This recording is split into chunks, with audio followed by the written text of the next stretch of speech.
이번에 입시의 개편에 따라서 내신과 수능의 변별이 약화된다라고 하는데 어떻게 생각하시나요? 그럴 가능성 없습니다. 왜냐하면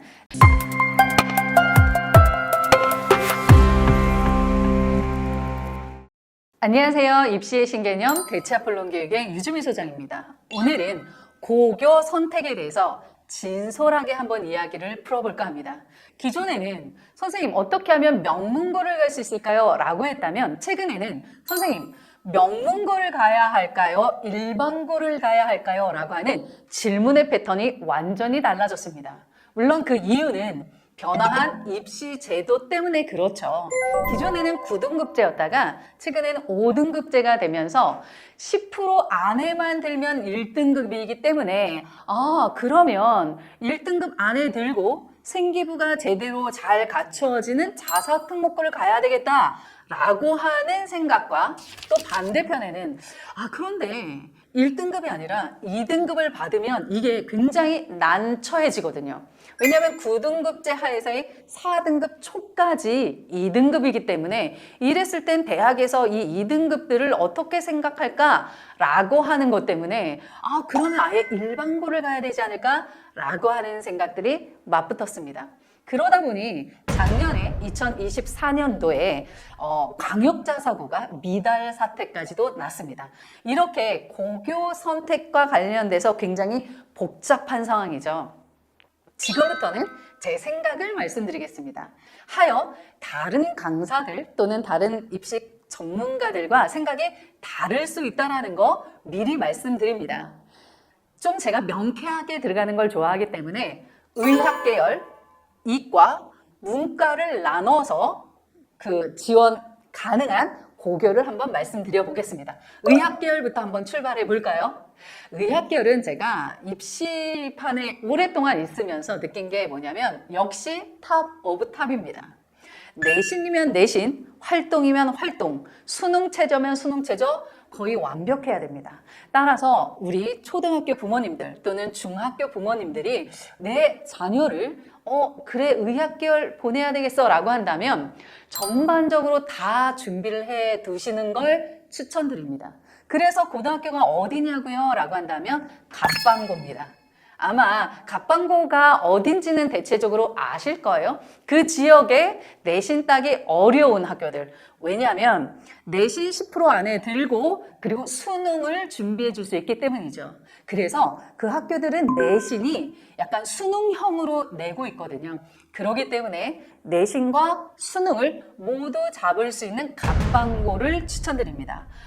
그렇구나. 쉽지 않겠구나 라고 생각하실 수 있지만 좀 전에 말씀드린 것처럼 마음을 단단하게 먹지 않으면 어디에서든 실패할 수 있기 때문에 그 부분 유의하시기 바랍니다. 두 번째, 이과로 출발 한번 해볼까요? 스카이 이공계와 일반고로 다시 나눠집니다. 예를 들어서 스카이 이공계다 라고 한다면 답부터 한번 드려볼까요? 영재고, 과고, 그리고 전사고, 수시형 학교를 추천드립니다. 왜냐하면 입시 결과를 통해서 말씀을 드리겠습니다. 서울대의 경우 지역균형 약 400명, 그리고 일반 전형에 약 1,700명을 뽑는데 당연히 지역균형의 경우는 일반고 싸움인데요.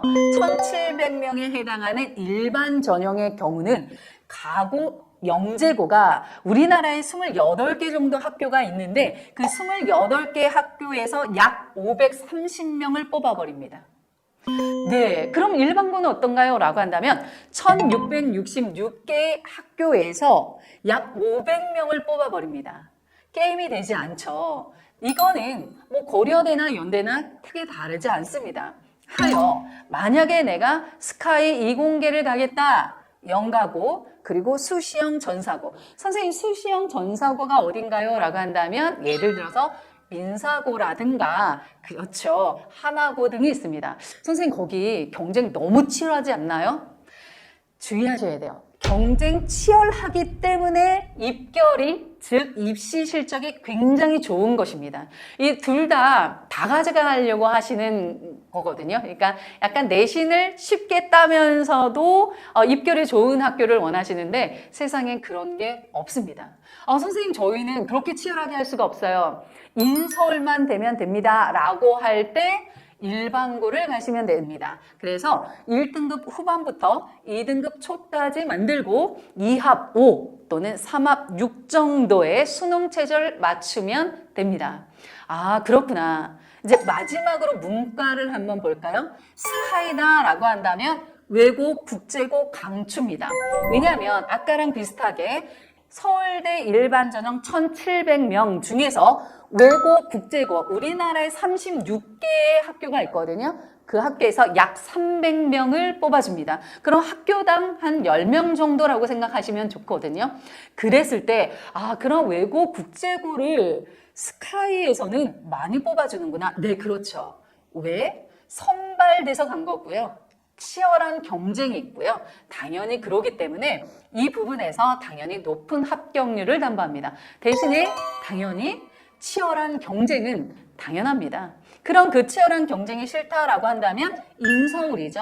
그래서 1등급 후반부터 2등급 초반까지 만들고 수능 최저를 담보하는 일반고를 보내시면 됩니다. 대신에 일반고를 보내실 때 주의하셔야 될 게 있는 게 뭐냐면 미리 전화해 보셔야 돼요. 또는 미리 홈페이지를 보셔야 돼요. 전체 인원이 몇 명인지, 그리고 문이과의 비율은 어떤지, 그리고 심화 과목과 고급 과목이 개설되는지 등을 확인하셔야 됩니다. 왜냐하면 아무리 고교 학점제라고 하더라도 이게 상대평가거든요. 그러니까 등급이 나올 수밖에 없어요. 그렇기 때문에 인원이 너무 적다? 힘듭니다. 고급 과목이나 심화 과목이 개설되지 않는다? 힘듭니다. 따라서 그 부분 체크하시길 바랍니다. 마지막 당부의 말씀인데요. 이게 약간 교과서처럼 들릴 수 있습니다. 그런데 제가 오랫동안 이 입시에 있으면서 느낀 거, 경우에 따라서 이렇게 돼요. 이번에 입시의 개편에 따라서 내신과 수능의 변별이 약화된다라고 하는데 어떻게 생각하시나요? 그럴 가능성 없습니다. 왜냐하면 내신이 5등급으로 약화됐긴 했지만 많은 과목들이 절대평가 과목이 상대평가로 바뀌었기 때문에 압박이 심해집니다. 수능이 약화된 거는 맞지만 각 대학들이 수능 체제를 더 걸어버리던가 아니면 면접이라든가 서류를 강화해 버립니다. 따라서 어떤 거 하나 놓칠 수가 없는 상황이라는 거. 그리고 두 번째, 기본에 충실하셔야 됩니다. 국수 0을 잘하기 때문에 뽑아주는 게 아니라 국어와 수학과 영어가 학문의 기초이기 때문에 그걸 잘하는 학생들을 뽑아주는 거예요. 문해력에 해당하는 국어는 학문의 발판이 될 거고요. 논리적인 수학은 이런 공부를 하는 데 있어서 심화력을 북돋아 줄 거고요. 그리고 이런 국제화 시대의 영어는 우리를 확장시켜 줄 겁니다. 따라서 기본에 충실하라는 거 절대 놓치시면 안 됩니다.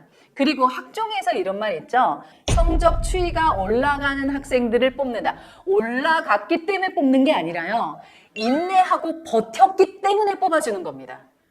그 부분 이해하셔야 돼요.